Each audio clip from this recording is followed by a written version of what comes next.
Hi friends, welcome to Sai vlog. இன்றைக்கி நம்ம வீடியோக்குள்ளே என்ன பார்க்க போகிறோம்னா பச்சை சுண்டக்காய் பாசிப்பருப்பு கூட்டு. வாங்க அதுக்கு தேவையான பொருட்களை பார்த்துக்கலாம். பச்சை சுண்டக்காய் 1 கப் எடுத்து வச்சுருக்கேன். பாசிப்பருப்பு 50 கிராம், கடுகு தாளிப்புக்கு கடுகு, காஞ்ச மிளகாய், கருவேப்பிலை, தக்காளி ஒரு மீடியம் சைஸ் தக்காளி 1 பழம் எடுத்திருக்கேன், பச்சை மிளகாய் ஒரு 3 பச்சை மிளகாய் எடுத்திருக்கேன், ஒரு பெரிய வெங்காயம், ஒரு 4 ஸ்பூன் தேங்காய், சோம்பு 1 ஸ்பூன் தேங்காய் எடுத்துக்கோங்க.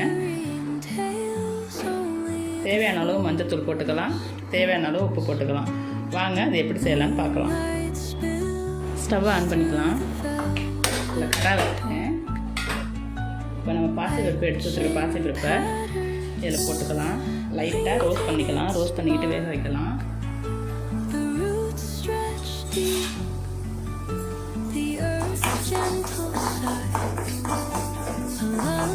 லைட்டாக ரோஸ்ட் பண்ணிக்கலாம். கொஞ்சம் வறுத்து பருப்பு வேக வச்சு போட்டோம்னா கூட்டில் சேர்த்துக்கிட்டோம்னா கூட்டு வாசமாக இருக்கும். அதுக்காக தான்.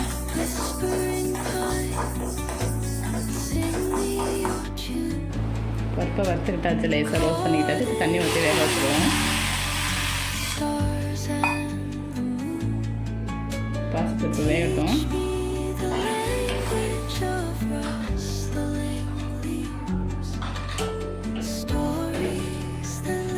அதுக்குள்ளே நம்ம தண்ணி கொஞ்சம் ஒரு 2 ஸ்பூன் தயிர் ஊற்றி கொஞ்சோண்டு உப்பு போட்டு தண்ணி எடுத்து வச்சுருக்கோம். இது சுண்டைக்காவை அதில் நச்சு அதில் போடுறதுக்கு. இது எதுக்காகனா கருத்து போயிடும் சுண்டைக்காய் நச்சிட்டோம்னா. அதுக்காக தான் அந்த தயிரில் போடுறது. சுண்டைக்காவை நச்சுக்கலாம். இது மாதிரி உரக்கல் இருந்தால் அதில் ஒரு 5-6 சுண்டைக்காவை போட்டு நச்சு எடுத்துக்கலாம்.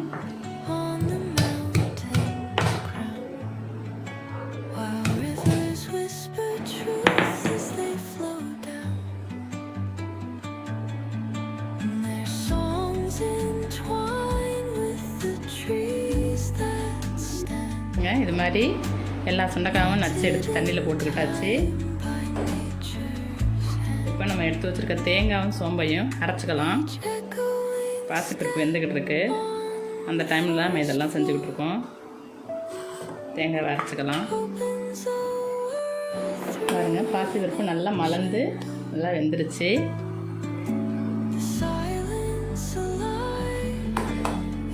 இப்போ நம்ம எடுத்து வச்சுருக்க வெங்காயம், தக்காளி, பச்சை மிளகாய் எல்லாத்தையும் சேர்த்துக்கலாம்.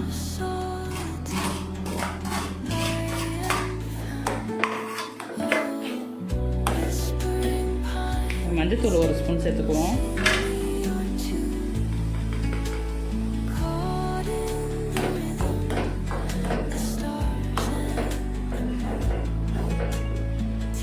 அரைச்சி வச்சுருக்க சுண்டைக்காவையும் அதில் சேர்த்துக்கலாம்.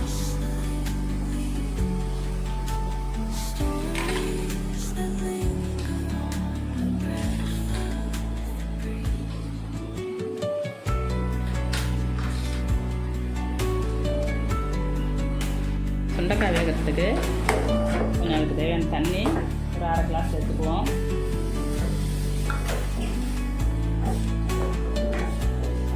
இந்த கூட்டு ரொம்ப நல்லா இருக்குங்க. ரசம் சாதம், காரக்குழம்பு இதுக்கெல்லாம் ரொம்ப நல்லாயிருக்கும். சாதத்தில் போட்டு பிசைஞ்சு சாப்பிட்லாம். வயிற்று புண்ணுக்கெல்லாம் ரொம்ப நல்லதுங்க. தேவையான அளவு கல்லுப்பு போட்டுக்கலாம்.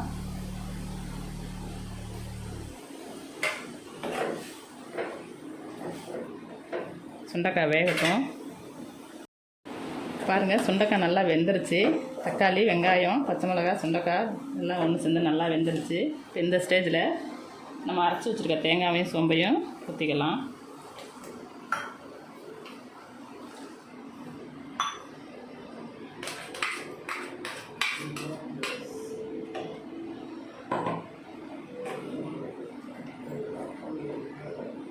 ஒரு 2 நிமிஷம் கொதிக்கட்டும்.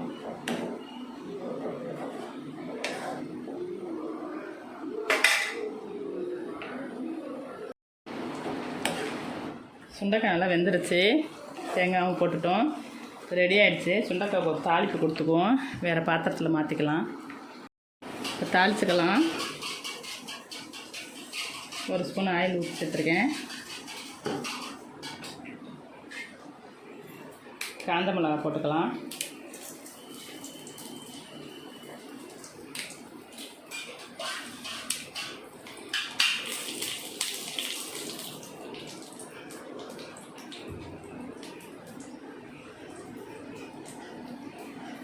கடுகு 1 ஸ்பூன் கடுகு போட்டுக்குவோம்.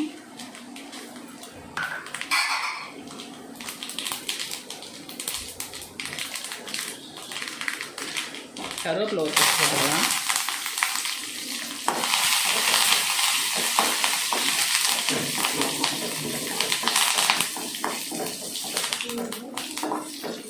சுண்டைக்காய் அதோட சேர்த்து கொட்டிடுவோம்.